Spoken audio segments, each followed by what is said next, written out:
பொதுவாக பார்த்தீங்கன்னா, 2 விஷயமே கேட்கக்கூடிய கேள்வி 2மே பார்த்தீங்கன்னா, எதார்த்தமான கேள்வியா தான் இருக்கு எல்லாத்துக்குமே. ஏன்னா, நாம் வாழக்கூடிய காலங்கள்ல இறந்தவங்க வீட்டுக்கு போயிட்டு வந்தா குளிக்கணும்னு சொல்லக்கூடிய காரணம் என்னன்னா, நமக்கு இருக்கக்கூடிய 9 துவாரங்கள்ல ஏதேனும் ஒரு துவாரத்தின் வழியா தான் உயிர் பிரிஞ்சு போகும்.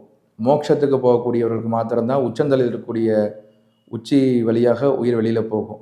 அப்படி மக்கள் மோட்சத்துக்கு போகல, ஒருத்தர் இறந்து அப்படின்னா, ஏதேனும் துவாரத்து வழியா வெளிய போகும் பொழுது, அதிலிருந்து வரக்கூடிய கழிவுகள்னால நமக்கு இன்ஃபெக்ட் ஆகக்கூடிய வாய்ப்புகள் உண்டு. அதனால தான் பெரியவங்க இறந்த வீட்டுக்கு போயிட்டு வந்தா குளிக்கணும்னு சொன்னாங்க.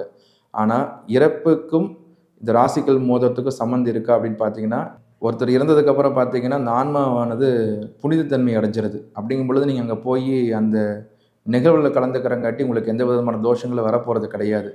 ஆனா, அந்த பூத உடலுக்கு ஏதேனும் கடமைகள் நீங்க செய்றீங்க, அத தொட்டு ஏதேனும் கடமைகள் செய்றீங்க அப்படிங்கும் பொழுது, அத கழட்டிக்கிறது நல்லது. இல்ல அணிஞ்சிருந்தாலும் தவறுதலா அணிஞ்சிருந்தாலும், அத தூய்மையான தண்ணீல சுத்தப்படுத்திட்டு மீண்டும் அணிஞ்சுக்கிறது ரொம்ப நல்லது தான்.